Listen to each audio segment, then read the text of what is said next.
a lot of the female main characters in K-dramas, they have this box of flaws that the writers pull from. I think you can predict the kind of flaws that they will have. They're too hardworking. They care too much. They're probably a little more than, maybe a lot more righteous. And they have a bit of complex about entitled rich men. And that's just what it is. That's K-drama female leads for you. But today, I kind of want to just talk about the female leads that don't fall into this typical mold, like this typical box of flaws.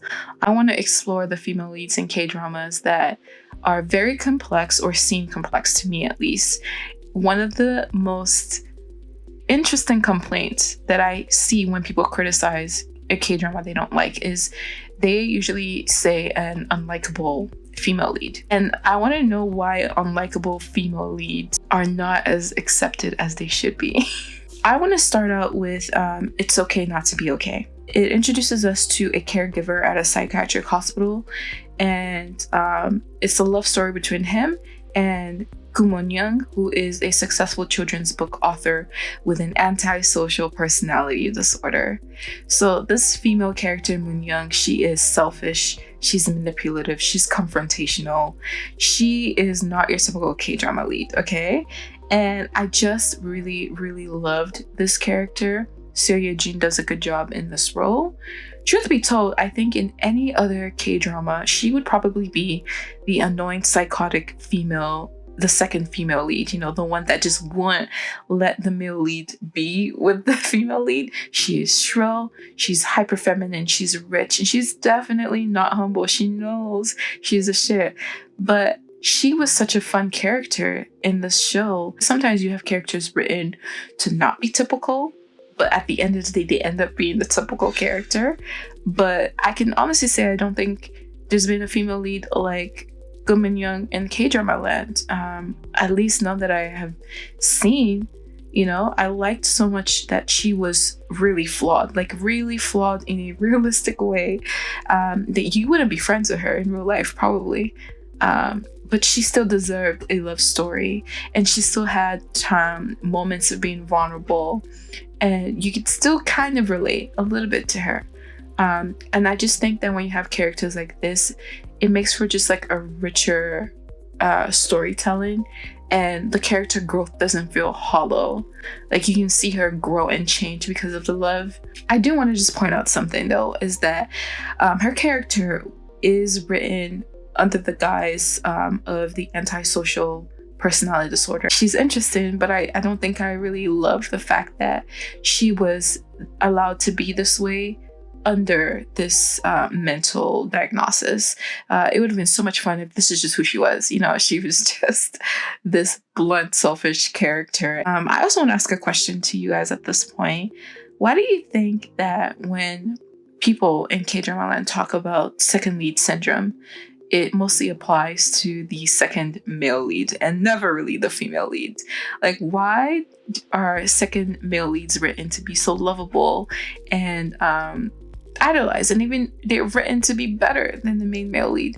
But in most K-dramas, the second female lead is awful. She's shrill, and we don't really talk about that enough. So yeah, I just wanted to put that out there.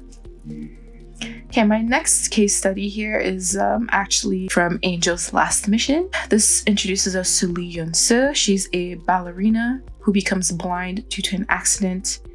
And then she forms an unlikely bond with an angel who has a mission to make her fall in love again.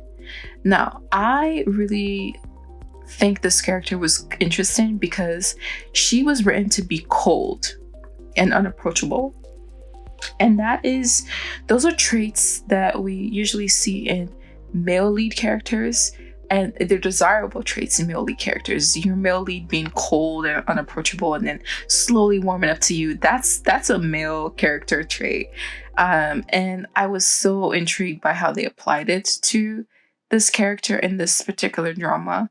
And it was worthwhile. It was really worthwhile because there was a reason for her being the way she was, and not more than just your typical my family never loved me thing that's we give every cold male character ever. But you know, her being in her accent, her being truly alone, shaped her character, and it was refreshing to see. Shin Hye-sun, who is the actress who plays this character, she does it so well. I think this drama really touched on preconceived notions about perfection and redemption, being worthy of love and sacrifice and personal growth. It's one of my faves. If you haven't seen it, I think you should watch it. But I do really like this character in the sense that like her character growth was so notable and felt to me and felt relatable, because they took that risk with her. Like they did make her cold. She wasn't cold for like an episode and a half. I think she was kind of mean and she was kind of cold for at least five to six episodes, and then you saw her slowly come around. But her core personality of being kind of like a bit unapproachable, a little bit stuffy, was still there. She never really fully lost it. So I don't know. I really like this character a lot. So I thought that she was interesting approach to this. Okay, another character that I want to talk about, and she is not well liked, is from Itaewon Class. Itaewon Class introduces us to Julia Se. She is very intelligent, assertive, a little bit, you know, she's kind of a psychopath, and she has a sharp tongue. She can stick up for herself. She's unapologetically blunt. She's manipulative. She's very, very driven. And I think these are traits that typically they do not give to female leads in K-drama land. And then she ends up helping Pak-soo, the main lead, to take on the corporate world and seek justice. So I think that her character really challenged the type of gender characterizations we see in K-drama land. And I remember looking at the reviews for the show, people just did not like her character. Like they just thought she was extremely off-putting, and she stayed that way till the end. Like now that I think about it, I don't think she got any less blunt or any less driven or dumbed herself down for the male lead. She stayed truly who she was till the end. And that's the part of the characterization I liked. You know, maybe it's a con for some because some would say there wasn't much character growth since she stayed that way. But I think I pushed it from the angle of maybe there was nothing wrong with her character. Like the drama is portraying her. She is who she is. One thing to note is usually unlikable female leads are usually hyper feminine and super rich. And she wasn't super hyper feminine in this one, but she wasn't like a tomboyish, I don't care what I wear type of character either. So like I do think she's a very unique example of a non-typical female lead in a K-drama. So yeah, she's a very cool character. These are just some of my favorite atypical or non-typical characters in K-drama land that I've really liked. Have you seen any of these? Do you have any unusual female lead characters that you kind of want to bring up that's not in the typical mold? Let me know in the comments section below. And yeah, I'll catch you in another video, guys. Bye!